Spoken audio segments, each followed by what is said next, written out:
ولا قوة إلا بالله العلي العظيم. أعوذ بالله من الشيطان اللعين الرجيم. بسم الله الرحمن الرحيم. الحمد لله رب العالمين. الصلاة والسلام على أشرف الأنبياء والمرسلين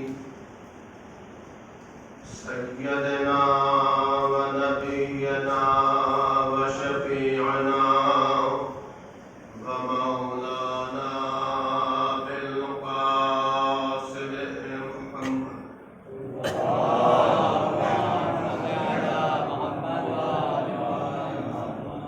وآله الطيبين الطاهرين المعصومين المظلومين.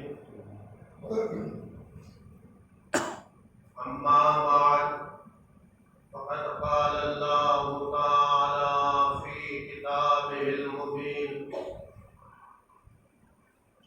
وهو أصدق الصادقين. بسم الله الرحمن الرحيم. إياك نعبد وإياك نستعين. صدق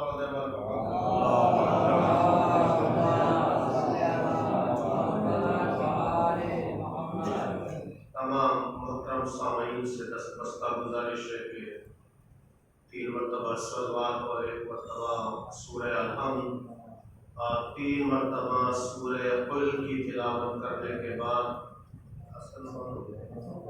حسن بانو بنت سجاد حسین کے لیے ایصال ثواب.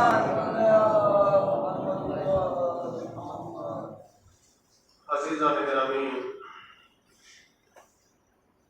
ایصال ثواب کی مجلس اعلیٰ سے خطاب کرنے کا شرف حاصل ہوا.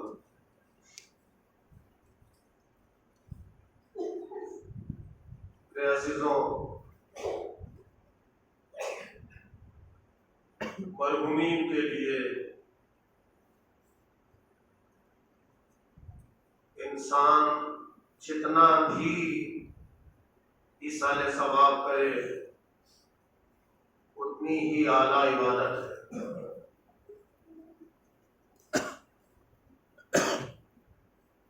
مرحومین کے ایصال ثواب کے لیے بہت سارے ذرائع ہیں.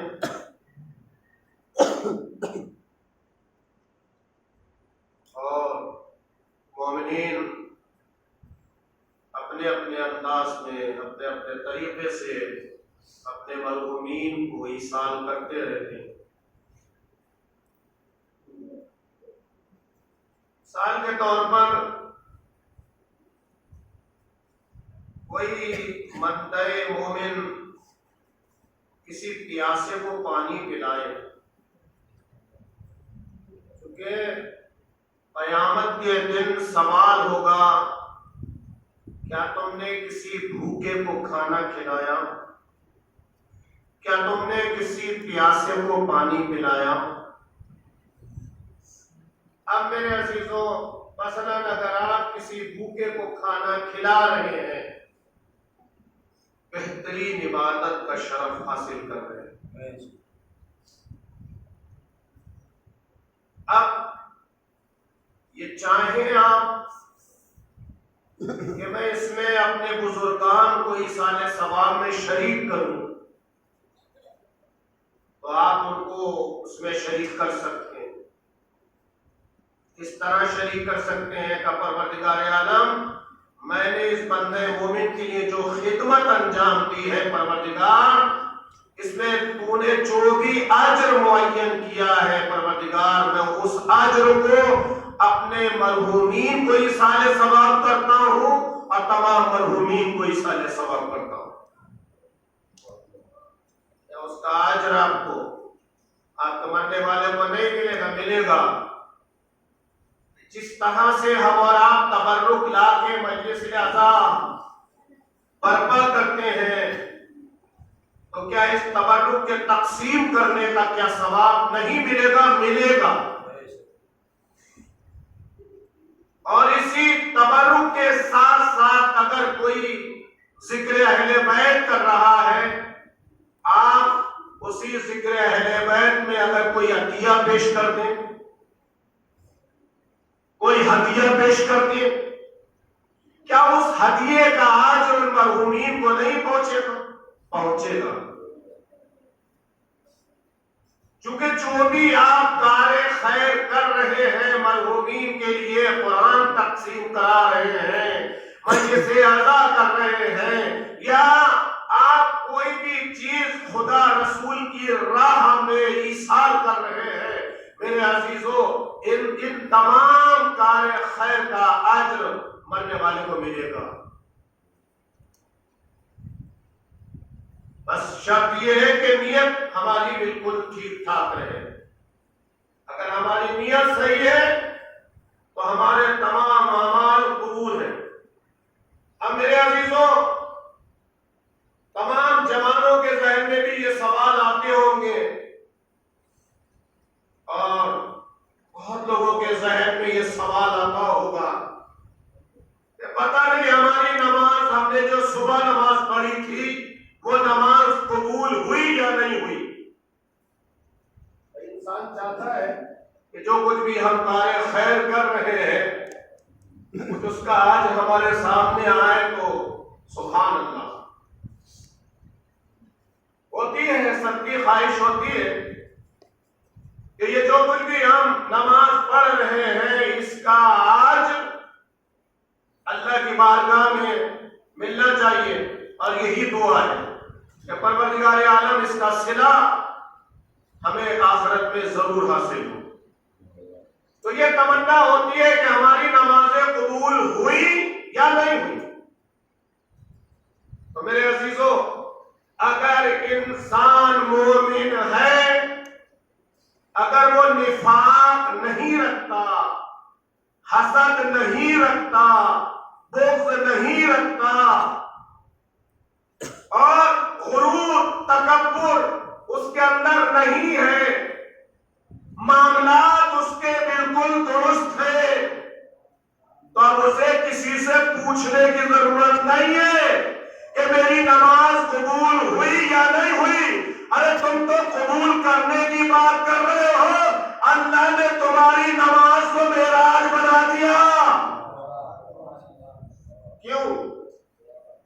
اس لیے کہ ہم نے اپنے معاملات بالکل صحیح رکھے ہیں۔ ہے تو مومن، نفاق دل میں ہے، مومن بغض و حسد دل میں ہے، مومن زمین غصب کر رہے ہیں، گھر چھین رہے ہیں، ہے مومن۔ یہ تمام کے تمام معاملات کو ہمیں درست کرنا پڑے گا اگر ہم چاہتے ہیں کہ ہماری نمازیں، عبادتیں معراج بنے۔ اور اس کے ساتھ ساتھ اور میں عرض کرتا ہوں، ایک انسان، ایک جوان عبادتیں بھی کر رہا ہے، حج بھی کر رہا ہے، مجلس حسین بھی کر رہا ہے، لیکن اپنے والدین کو ناراض کر رہا ہے، کیا اس کی نمازیں قبول ہوں گی؟ کیا اس کی عبادتیں قبول ہوں گی؟ اگر وہ یہ چاہتا ہے کہ میرے آنسو رومان سیدہ میں پہنچے تو اسے چاہیے کہ اپنے والدین کی اطاعت کرے، ان کی پیروی کرے، اور اگر اپنے والدین کی پیروی نہیں کرتا، اطاعت نہیں کرتا ہے، تو لاکھ حج کرے، لاکھ خیرات کرے، صدقات کرے، کوئی عمل اللہ قبول نہیں کرے۔ میں اپنی جیب سے نہیں کہہ رہا ہوں، آپ لوگ اس سے بہتر جانتے ہیں، ایک سے ایک اعلیٰ سے اعلیٰ خطیب ذاکرین کو آپ سماعت فرماتے رہتے ہیں۔ میں ابھی یہاں پر اگر ابھی باب فدق کا ذکر کروں جوان خوش ہو جائیں گے اور ہاتھ چاروں طرف سے بلند ہوں گے سبحان اللہ ماشاء اللہ. لیکن اگر میں غصب کا معاملہ بیان کروں تو خاموش. معصوم فرماتے ہیں اگر تم نے کسی کی ایک بالغ جگہ غصب کی، میں اپنی جیب سے نہیں کہتا، قبلہ یہاں تشریف فرمائے اور ماشاءاللہ سے مولانا علی رضا صاحب نے تشریف فرمائے، بہت اہل علم موجود ہے. ایک بالغ اگر جگہ کسی بندے مومن کی مومن نے غصب کر لی، معصوم فرماتے ہیں اس کا احادی پاک بنایا جائے گا اور وہ روزے محشر اس کے گلے میں ڈالا جائے گا اور آواز آئے گی لعنت اللہ علی الغاصبین. صلوات پڑھنے پر محمد و آل محمد پر. تمام کے تمام یہ چیزیں عبادت ہے. مومن مومن کے چہرے کو دیکھے عبادت اور عالم کے چہرے کو دیکھے تو سبحان اللہ. صلوات پڑھے پر محمد و آل محمد پر.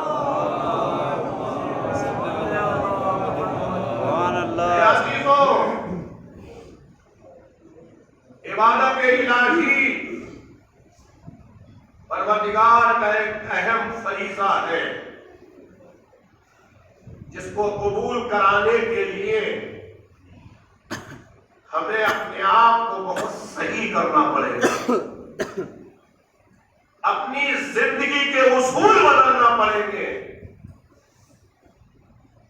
کیونکہ اب میں آپ کے سامنے ایک مثال عرض کرتا ہوں. ایک سلوات کا سہارا دے محمد آل محمد پر.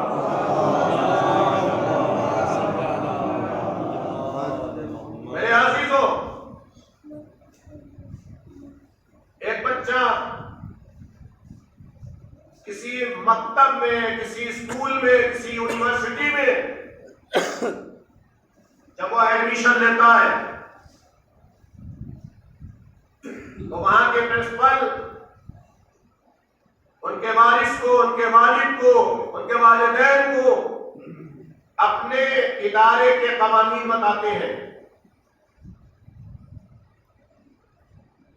وہاں کے قوانین ان کو بتائے جاتے ہیں کہ ہمارے اسکول کا ڈریس اس طرح ہے، قمیض کا رنگ یہ ہے، پینٹ کا رنگ یہ ہے، جوتوں کا رنگ یہ ہے. بتایا جاتا ہے نہیں بتایا جاتا ہے. آپ سبھی کے بچے تمام مومنین کے ماشاءاللہ سے علم دنیا بھی حاصل کر رہے ہیں، علم دین بھی حاصل کر رہے ہیں. روزانہ بچہ اسکول میں جاتا رہا، لیکن حسن اتفاق ایک روز ایسا ہوا، مثلا نیلی شرٹ تھی، بچہ نیلی کی جگہ سفید شرٹ پہن کے چلا گیا. بچہ اسکول میں پہنچا. جب وہ مدرسہ اسکول میں پہنچتا ہے اور دعا کے لیے جو سب بچے کھڑے ہوئے، ایک مرتبہ وہاں کے پرنسپل نے نظر ڈالی، دیکھا کہ ایک بچہ جو ہے اس کی شرٹ کا رنگ سفید ہے. اسے دعا سے ہٹا دیا،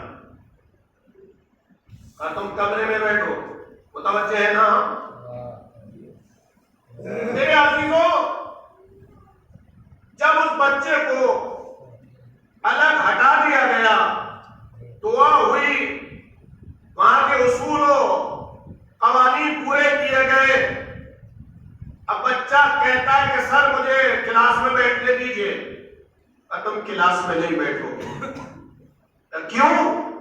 کہ اس لیے کہ ہمارے ادارے کا جو قانون ہے اس اعتبار سے تمہاری شرٹ کا رنگ بدلا ہوا ہے. اگر ہم اپنے اذہان عالیہ سے بار بار ان چیزوں کو سوچیں، غور و فکر کریں، ہمارا سب کا ایڈمیشن جو ہے، جتنے بھی یہاں سب حضرات تشریف فرمائے جو نہیں بیٹھے ہیں، ہمارا کہاں ایک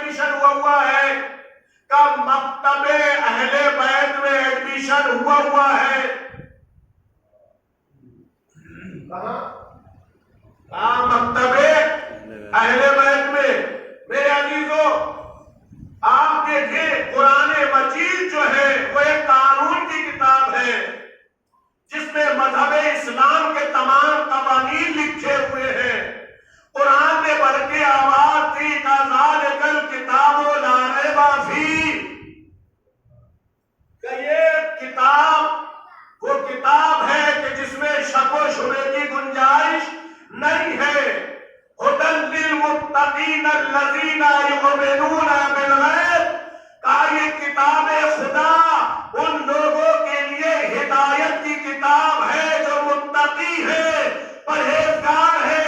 اب میرے عزیزو کوئی انسان پریشان نہ ہو، سراسیمہ نہ ہو، انسان گھبرائے نہیں کہ جو لوگ متقی ہوں گے، پرہیزگار ہوں گے، ان کا مکتب اہل بیت میں ایڈمیشن ہے. اور جو لوگ متقی پرہیزگار نہیں ہیں ان کا ایڈمیشن مکتب اہل بیت میں نہیں ہو سکتا، چاہے وہ سردار حسین ہو، چاہے وہ کوئی صحابی ہو. اگر ہمارے اندر تقویٰ پایا جاتا ہے، پرہیزگاری پائی جاتی ہے تو ہمارا ایڈمیشن مکتب اہل بیت میں ہو سکتا ہے، ورنہ نہیں. قرآن مجید کی آپ آئے کریمہ کو دیکھیں. آج کہہ دیتے ہیں مولانا سمجھ میں نہیں آتا کہ کچھ قرآن پڑھتے ہیں لیکن شفا یابی نہیں. وجہ کیا ہے؟ وجہ صرف یہی ہے کہ قرآن خود قرآن مجید میں ارشاد ہوتا ہے کیا وَنُنَزِّلُ مِنَ الْقُرْآنِ مَا هُوَ شِفَاءٌ وَرَحْمَةٌ لِّلْمُؤْمِنِينَ وَلَا يَزِيدُ الظَّالِمِينَ إِلَّا خَسَارًا.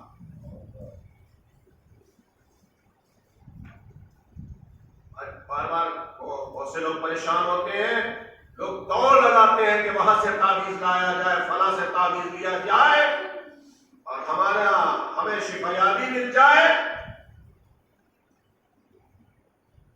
لیکن میرے عزیزو قرآن کیا کہہ رہا ہے اس کی طرف توجہ دینے کی ضرورت ہے. پروردگار کہہ رہا ہے وَنُنَزِّلُ مِنَ الْقُرْآنِ مَا هُوَ شِفَاءٌ وَرَحْمَةٌ لِّلْمُؤْمِنِينَ وَلَا يَزِيدُ الظَّالِمِينَ إِلَّا خَسَارًا. پروردگار کہتا ہے ہم نے قرآن مجید میں جو کچھ بھی نازل کیا ہے وہ مومن مومن مومن مومن کے واسطے شفا ہے.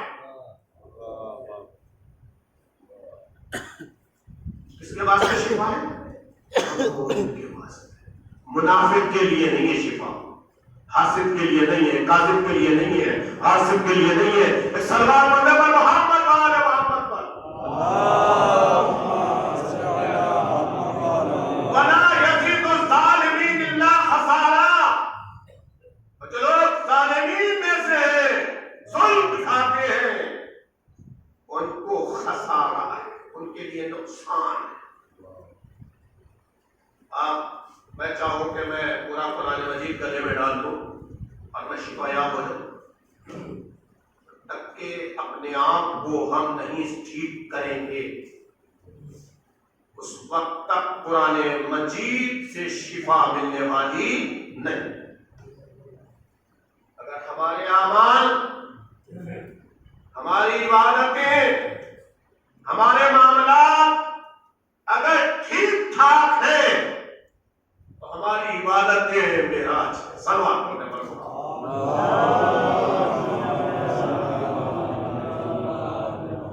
ایک اور چاہتی صلوات پڑھنے پر محمد والے.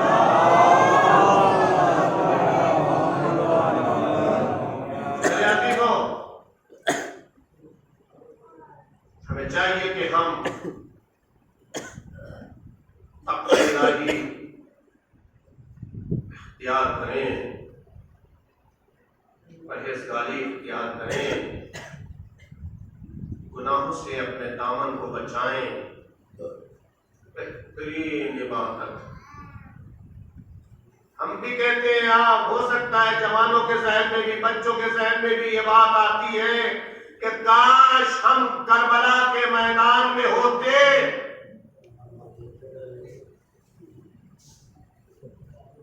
ہم پتہ نہیں کتنی بڑی قربانی پیش کرتے۔ میں منبر رسول سے کہتا ہوں کہ آپ کربلا کے میدان میں نہیں تھے تو کم از کم آپ اس دنیا میں ہیں، پھر کیا کریں؟ کہا تم ناصرانے امام حسین بننا چاہتے ہو، کہاں بننا چاہتے ہیں؟ کہا جو کچھ مولا کہہ گئے ہیں اس مشن کو آگے بڑھاؤ اور اس مشن پر عمل کرتے چلے جاؤ۔ اگر اہل بیت اطہار علیہ السلام کے مشن کو آپ آگے بڑھا رہے ہیں اور خود عمل بھی کر رہے ہیں تو آپ مولا کے ناصر ہیں، اور جو مولا کا ناصر ہوتا ہے، مولا کا چاہنے والا ہوتا ہے، اسے یہ کہنے کی ضرورت نہیں ہے کہ ہم علی والے ہیں، ہم حسن والے ہیں، ہم حسین والے ہیں، اسے کہنے کی ضرورت نہیں ہے۔ جیسا کہ مولا کائنات کے سامنے ایک شخص نے کہا، مولا میں آپ کا محب ہوں، آپ سے محبت کرتا ہوں۔ کہا اچھا تم ہماری محبت کرتے ہو؟ کہا مولا میں آپ کی محبت کرتا ہوں۔ کہا تنور میں کود جاؤ۔ کہا نہیں، بس یہ نہیں ہو سکتا مولا، محبت تو ہے، یہ کام نہیں ہو سکتا، میں تنور میں کود نہیں سکتا۔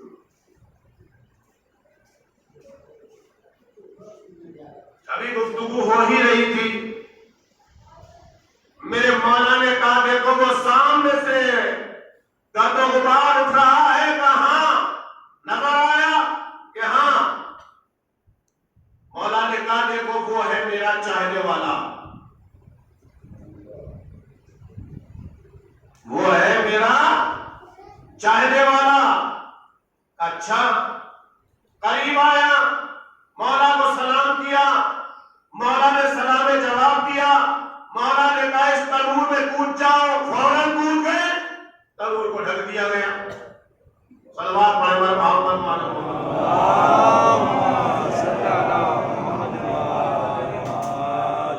تنور کو ڈھک دیا گیا۔ گفتگو ہو رہی ہے، مولا اس سے پوچھ رہے ہیں پہلے والے شخص سے، بتاؤ تمہارے بچے کیسے ہیں؟ کہا مولا اسے یہ بتاؤ تمہارے گھر کے حالات کیسے ہیں؟ کہا مولا اسے۔ عزیزان گرامی، شاید مولا نے پلٹ کے جواب دیا ہو کہ جس کے دل میں علی کی محبت ہوتی ہے اسے دنیاوی آگ نہ آخرت کی آگ ایزانی کو جا سکتی۔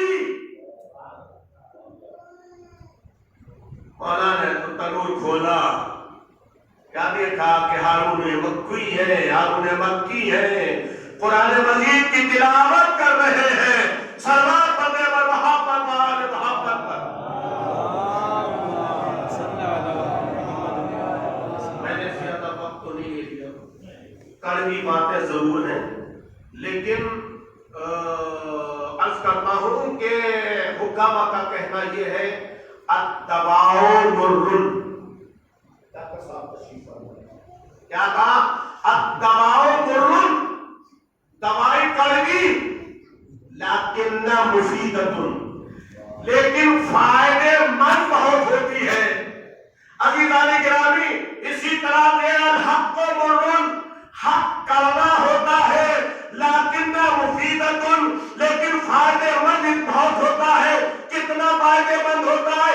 اتنا فائدے مند ہوتا ہے کہ دنیا میں عزت دلاتا ہے اور آخرت میں جنت دلاتا ہے۔ صلوات پڑھیں پر محمد والے محمد پر۔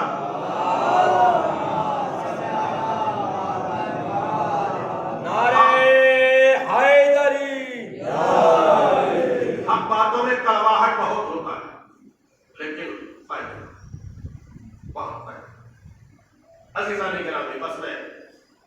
چند فضائل کے جملے آپ کے سامنے عرض کرنا چاہتا ہوں. ایک مرتبہ صلوات پڑھیں بر محمد وعلی محمد.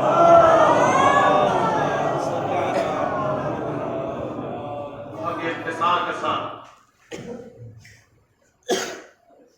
جس علی کے تذکرے کو عبادت قرار دیا گیا پیغمبر کی احادیث موجود ہیں. بالائے کائنات اور جناب سلمان فارسی سلمان بیٹھے ہوئے کپڑے سی رہے ہیں. بھیا غلام علی تھکے ہوئے ہیں رات کے. ایک صلوات پڑھ رہے ہیں محمد وعلی محمد. کپڑے سی رہے ہیں اور مولا کائنات خرمے نوش فرما رہے ہیں اور آپ نے گٹھلی آپ کی طرف روانہ کی.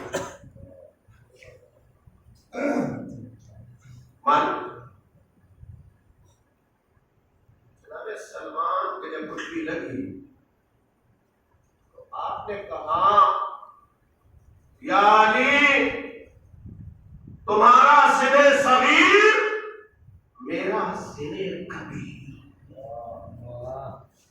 یا علی تم مجھ سے مذاق کر رہے ہو. تمہاری عمر کم ہے میری عمر تم سے زیادہ ہے. جب یہ جملہ کہا ایک مرتبہ کائنات کے امام نے اپنی زبان کو کھولا. کھولنے کے بعد کہا سلمان تم اس وقت کو بھول گئے. کون سا وقت کہ جب تم دریا کے کنارے غسل کرنے کے لیے آمادہ تھے تمہارے اوپر کسی شیر نے حملہ کیا. کہاں شیر نے حملہ کیا تھا؟ میرے اوپر شیر نے حملہ کیا. مولا مسکرائے کہ مرتبہ کہتے ہیں یہ بتاؤ جب تمہارے اوپر شیر نے حملہ کیا تمہارا دل کیا دے رہا تھا؟ ایک مرتبہ کہتے ہیں کہ میں مدد کے لیے کسی کو پکار رہا تھا. ایک مرتبہ کائنات کے امام نے کہا جو تم مدد کے لیے پکار رہے تھے تمہاری مدد کے لیے میں ہی آیا تھا.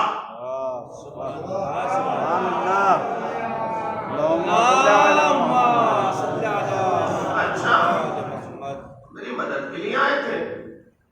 کہاں؟ کہا پھر سناؤ اس کے بعد کیا ہوا؟ مولا نے کہا کہ جب میں نے تمہیں اس شیر سے نجات دی تو تم نے مجھے ایک گلدستہ دیا تھا. اور آگے سناؤ. کب وہ گلدستہ دیکھو گے؟ کہاں دکھاؤ. مولا نے آستین سے گلدستہ نکالا اور ان کے سامنے پیش کر دیا. اب یہ حیران پیغمبر کے قریب گئے. یا نبی اللہ علی نے میری مدد کی پورا واقعہ سنایا مجھے شیر سے نجات دلائی. علی تو کم سن ہے. ایک مرتبہ نبی مسکرائے کہ سلمان علی کے بارے میں حیرت مت کرنا. کیوں؟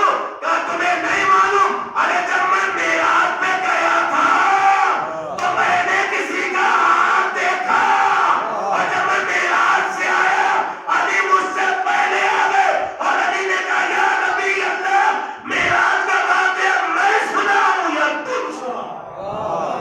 سبحان اللہ. صلوات پڑھنے پر محمد وعلی محمد.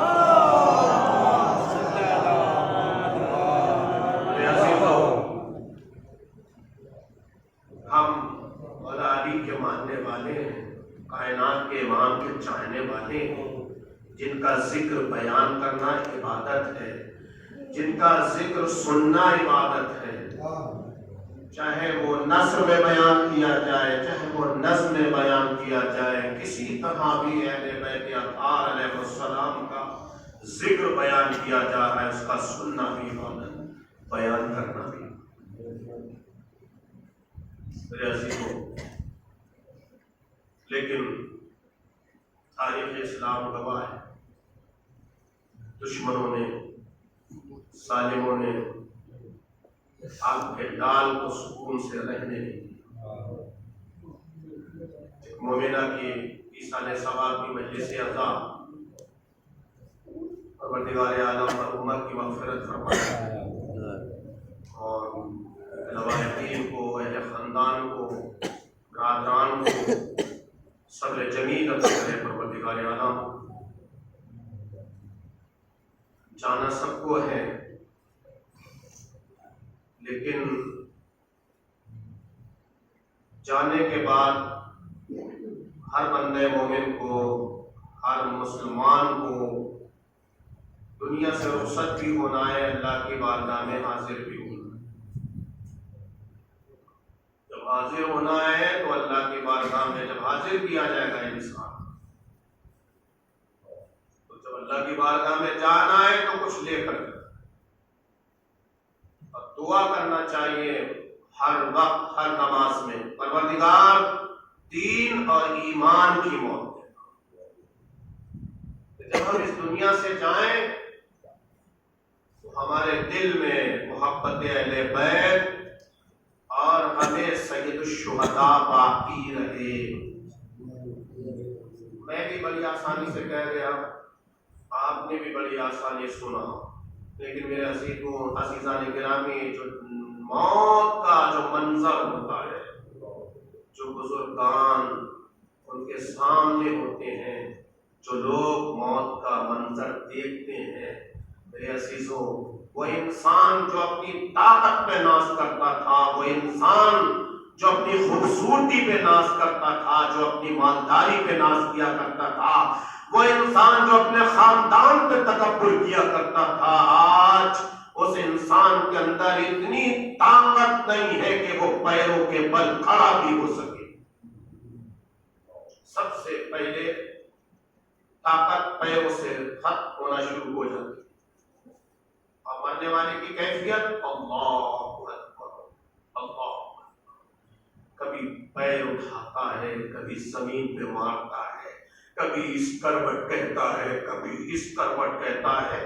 انسان کا ہاتھ کبھی ادھر پڑا ہے، کبھی ادھر پڑا ہے، کبھی کہتا ہے مجھے اٹھا کے، کبھی کہتا ہے مجھے اٹھا دو، کبھی کہتا ہے مجھے بٹھا دو۔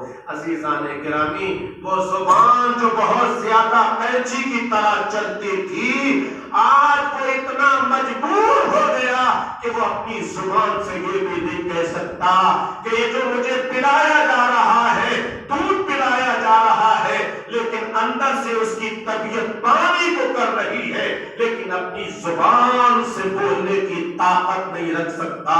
طاقت نہیں ہے کہ اپنی زبان سے کہے کہ مجھے دودھ نہیں، پانی کی تمنا ہے۔ عزیزان گرامی، ایسے مناظر کو اپنے ذہن میں رکھنا چاہیے، اور جو کسی مرنے مومن کی قبر کھدتی ہے تو قبر کو ضرور دیکھنا چاہیے۔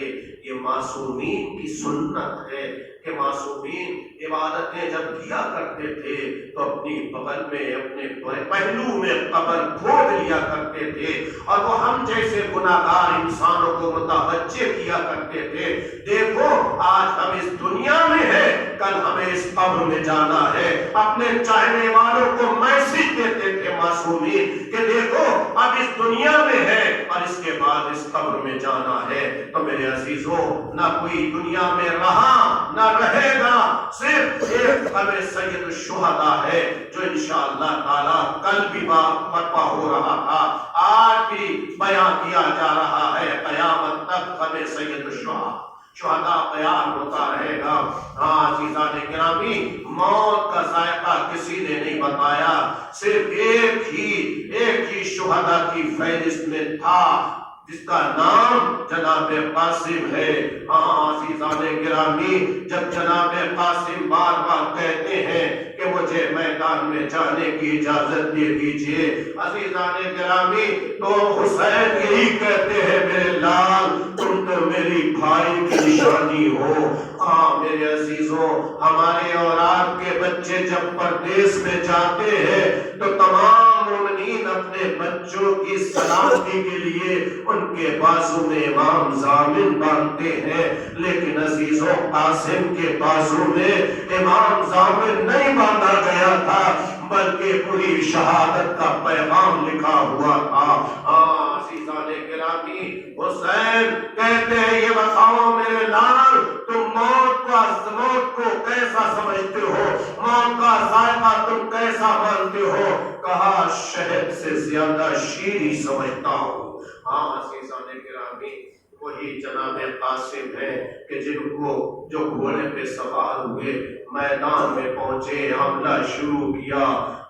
میرے عزیزوں، وہ جناب قاسم جنہوں نے اپنی زین کو چھوڑ دیا، زمین پہ آ گئے، آواز دی۔ میرے عزیزوں، ادھر آواز دی، ادھر حسین قاسم کی طرف جانا چاہتے ہیں، چل رہے ہیں، لیکن ادھر کے گھوڑے ادھر دوڑنے لگے، ادھر کے گھوڑے ادھر دوڑنے لگے۔ میرے عزیزوں، جناب قاسم کے سینے پہ گھوڑے کی جو ٹانپ لگتی تھی، آواز دیتے تھے، چچا جلدی سے آئیے، مجھے بچائیے۔ عزیزان گرامی، قاسم کے معنی ہے تقسیم کیا گیا۔ ارے قاسم کا جسم کربلا کے میدان میں چاروں طرف بکھر گیا۔ مورخ تو یہ لکھتا ہے، حسین نے قاسم کے جسم کے ٹکڑوں کو کس طرح اٹھایا۔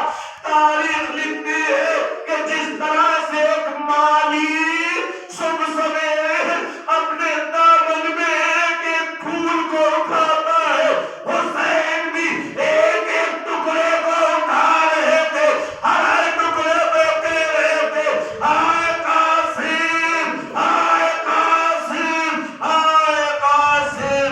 قاسم کی مریض کو اٹھایا، خیمے کی طرف لے کر چلے۔ بیویاں ماتم کر رہی تھی، واہ قاسمہ کی صدائیں بلند تھیں، انا للہ و انا الیہ راجعون۔ پروردگارا ہم سب کی اس مختصر سی عبادت کو قبول فرما۔ پروردگارا مرحومہ سلمانوں کی مغفرت فرما، ان کی روح کو جبارۂ معصومین علیہ السلام میں جگہ۔ پروردگارا جو مومنین مومنات مسافر ہیں، سفر میں ہیں، پردیس میں ہیں، ان کی جان کی، مال کی، آبرو کی حفاظت فرما۔ اے میرے معبود، تمام مومنین مومنات کو، مجھ حقیر گناہگار کو، ہم سب کو سیرت اہل بیت پہ عمل کرنے کی توفیق عطا فرما۔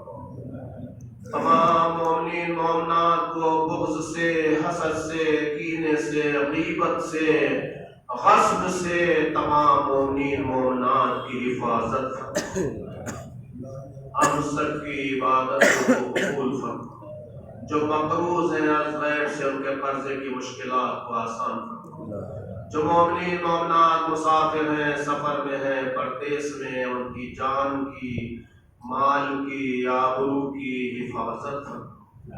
اے اللہ، محق چارنا معصومین علیہ السلام اسلامی انقلاب ایران کو بلندی عطا فرما۔ جو غربت زدہ ہیں ان کی غربت کو دور فرما، جو یتیم ہیں ان کی سرپرستی عطا فرما، جو مومنین مومنات بے گناہ قید ہیں ان کو قید سے رہائی عطا فرما۔ اے میرے معبود، تجھے واسطہ محمد وآل محمد کا واسطہ، جو مومنین مومنات علیل ہیں ان کو صحت کاملہ عطا فرما۔ اے میرے معبود، تمام مومنین مومنات کے ہم سب کے پھیلے ہوئے ہاتھوں پہ رحمات کا نزول فرما، برکات کا نزول فرما، نعمات کا نزول فرما۔